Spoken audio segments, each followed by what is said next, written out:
y'all. So today we're going to go ahead and I'm just going to work through the free response from test 3 version 2. So the first step, or I guess I'll just read this here. In the box that's provided, draw out the mechanism for each step of the given reaction, the intermediate products, and the final product. Be sure to consider rearrangement of the intermediates and draw the rearranged intermediate where appropriate. Okay, so when I look at this, I don't immediately see acid-base. I mean, maybe if we have that protonation step, that would be an acid-base step. But I know that this is probably going to be acid-catalyzed dehydration, which is an E1 reaction. It's not an acid-base, then it's got to be substitution or elimination or something we learned from chapter 8. And I know acid plus heat is usually going to cause an elimination. And here's how that goes. The first step is going to be out. Let me draw it down here so that we have first step arrows and intermediate. So I usually draw it as HA or H plus, however you want to do that. So the first step is protonation of the alcohol. So that would be OH2 plus. And then the next step is the same as any other E1 reaction. Now that we have a good leaving group, the leaving group leaves, and we get a carbocation intermediate, and that undergoes a methyl shift because a secondary carbocation is less stable than a tertiary carbocation. So it wants to be on that tertiary spot, or it's quaternary, but when the methyl moves over, it'll be tertiary. And then the water in solution is going to steal a proton.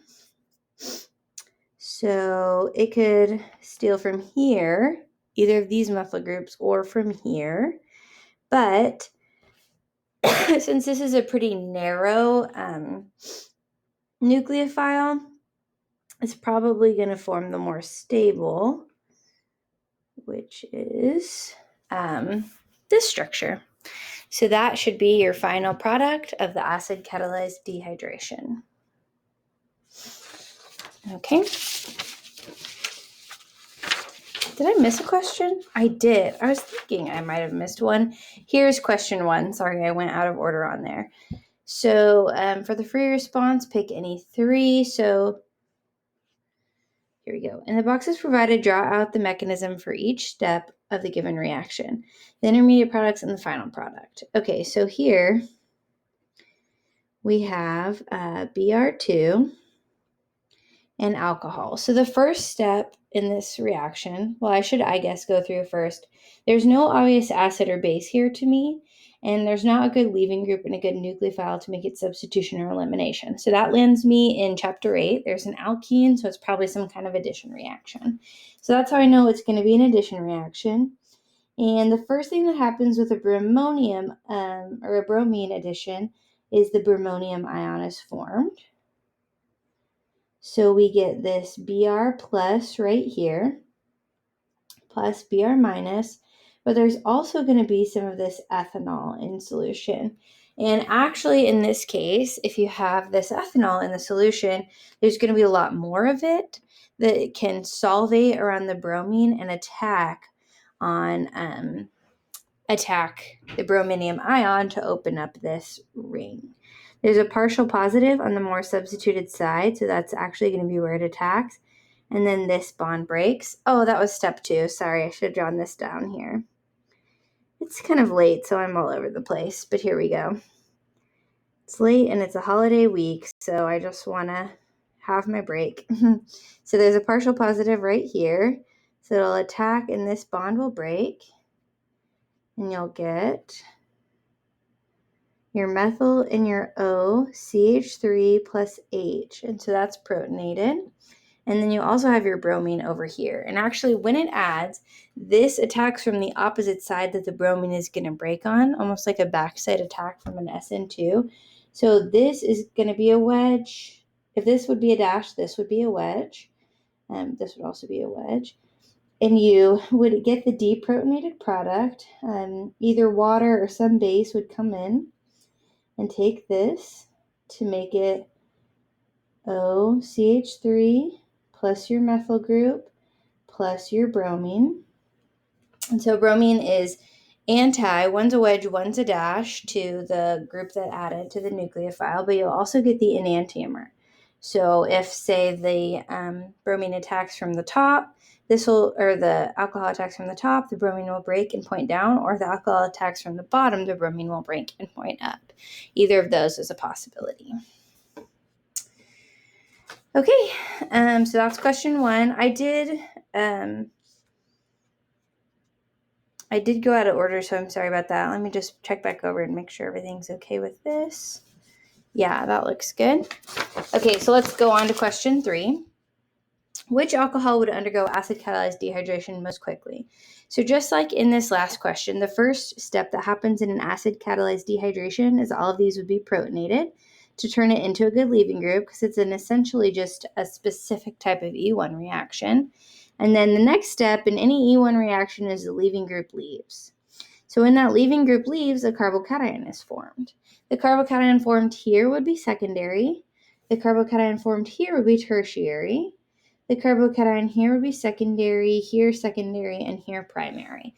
So if you just know that the acid catalyzed dehydration undergoes an elimination to form a carbocation, and that the carbocation forms a primary, secondary, or tertiary leaving group, if you can identify which, you can answer this question. So tertiary carbocation is going to be the most stable. So when I'm explaining this, I want to say all that. I'm going to say acid catalyzed dehydration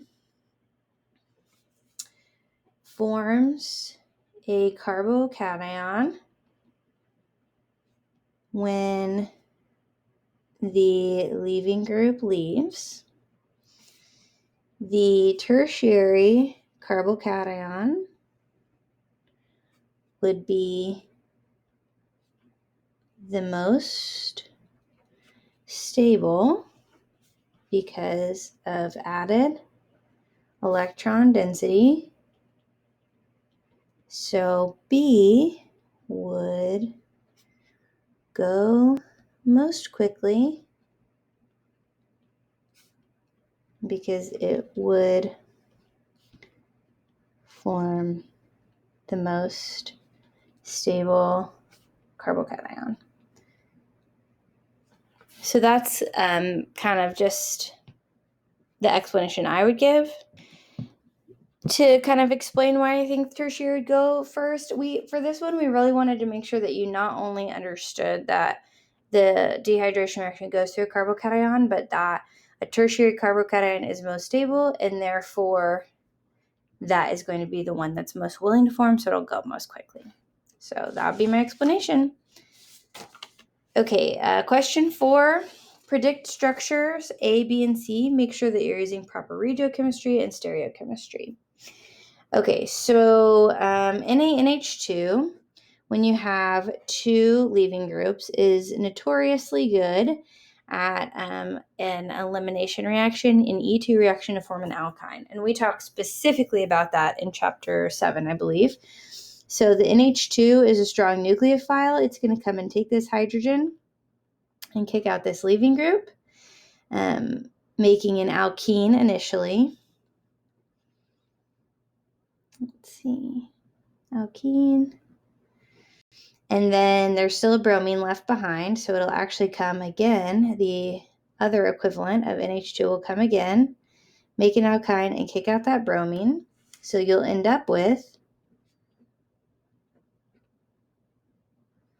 did I lose any carbons? 1, 2, 3, 4, 5, 6. 1, 2, 3, 4, 5, 6. No. Okay, I always check to make sure I didn't lose any. So you go, because that's a big way to get questions wrong, just because you're not counting carbons or paying attention.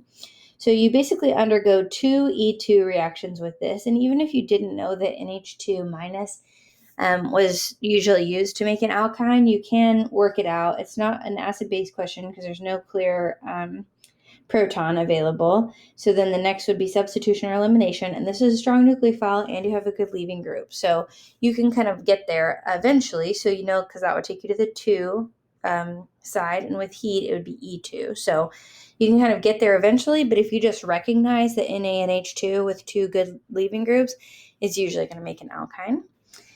And then this and Lindlar's catalyst are going to both be a hydrogenation that gives you cis. So if you see H2 with any metal, it's going to take your alkyne to an alkane. But you can do these poisoned catalysts. They're usually still metal, but see, like this is metal that's poisoned with something else. And it'll stop at the alkene. So my students like to think of it as like a stair. So it's like alkene or alkyne, alkene, alkane. And if you're going downstairs, you're going to go all the way downstairs unless there's a specific reason you'd stop in the middle. So if you have H2 with a regular metal, you'll go all the way from the top to the bottom. But if you have one of these poisoned, my students said it's like you sabotage that stair step. It'll stop at the alkene. And you have this one, you have Lindlar's catalyst, and then you have dissolving metal reduction. This one and Lindlar's catalyst both give you a cis addition of the hydrogens or a syn addition of the hydrogens. And the dissolving metal reduction will give you, I don't remember if it's I think it's an anti-addition for a trans double bond. So you would end up with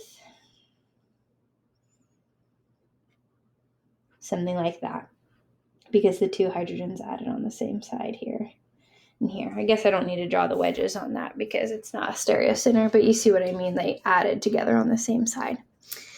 And then if you add this with BH3, THF, so that's hydroboration, and then oxidation, so that adds alcohol, an H on one side and an OH on the other, and it adds anti-Markovnikov, and it adds in a syn addition. So let's see, the more substituted side is over here, so the OH is going to go on this side. Let me go ahead and draw that out. OH. Did I lose any? 1, 2, 3, 4, 5, 6. 1, 2, 3, 4, 5, 6. Nope. So the OH and the H are going to add together. And then you would get this plus the enantiomer of 2 dashes.